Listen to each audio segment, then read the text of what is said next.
Le Nouveau Testament contient plusieurs passages d'avertissement. Certains mettent clairement en garde contre les dangers des faux enseignements et des faux docteurs. D'autres alertent les croyants sur la réalité des épreuves ou les avertissent des événements de la fin des temps. Pourtant, plusieurs passages mettent en garde les chrétiens contre leur propre comportement et certains semblent indiquer une perte du salut pour les désobéissants. À la lumière de la doctrine de la sécurité éternelle, comment faut-il comprendre ces passages d'avertissement?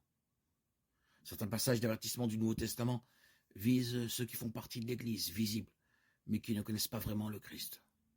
Tels sont les avertissements contenus dans l'Épître aux Hébreux.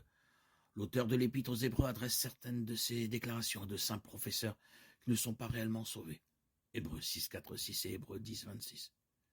Le public cible de ces passages est celui des non-croyants qui sont associés à l'Église et qui ont été exposés à la vérité rédemptrice de Dieu.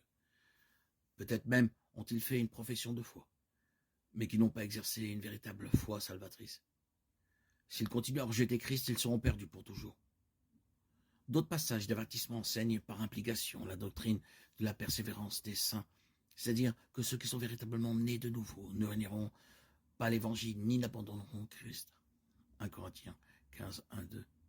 Et l'un de ces passages est « Je vous rappelle l'évangile que je vous ai annoncé, que vous avez reçu et dans lequel vous avez persévéré. C'est par cet évangile que vous êtes sauvés, si vous le retenez fermement dans la parole que je vous ai annoncée.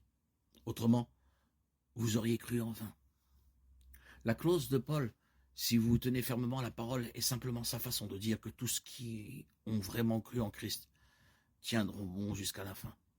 Ceux qui sont de faux professeurs de la foi, qui ne sont chrétiens que de nom, finiront par se détourner de l'évangile par les attaques du monde incrédule. 1 Timothée 1, 19, 20.